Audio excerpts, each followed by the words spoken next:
One of the tragic yet practical things about history is that it only remembers the people who did something notable.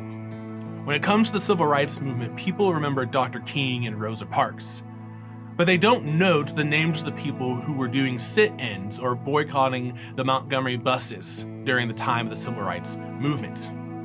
We remember the leaders, but we don't remember the people who were on the ground also doing the work. We remember names like Alexander Hamilton and George Washington, but not the names of people who were on the Mayflower.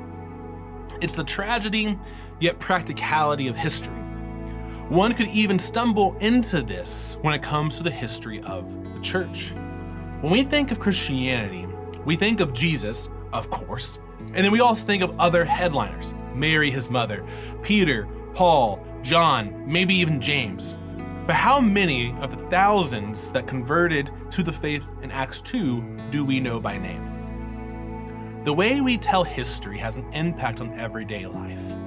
It's the reason why people gravitate towards social media and want to be influencers, or desire to become professional athletes. It's because if we're honest, we wonder, will anyone remember me? But maybe it's even more personal. We wonder, does anyone care about me if I don't do anything newsworthy? What I love about Luke is as he gives a history of the early church, he does not follow into this same way of talking about history. He doesn't just give the all-stars, if you will. That in fact, it's within this chapter he mentions two people by name because Christianity is not just for the popular and the famous, it's for the person who works 8 to 5. It's the person who works second shift or night shift. It's not just for the masses, it's also for the individual. In this chapter, we hear of two people by name, Aeneas and Tabitha. As we hear this story, we are to hear similar tunes of things of Acts 1. For example, in Acts 1, the Gospel of Luke was just the beginning of what Jesus began to do, and the book of Acts will be Jesus continuing it.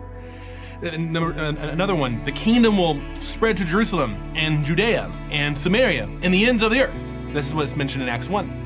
Something else that it mentions, the disciples are to be Jesus' witnesses, primarily of his resurrection. And these topics, these tunes, are being played once again in Acts 9. Jesus continues his acts through his representatives, Peter and Paul and Tabitha. The kingdom is being taken to the region of Judea. Now it's not just in Jerusalem, but now it's in Judea.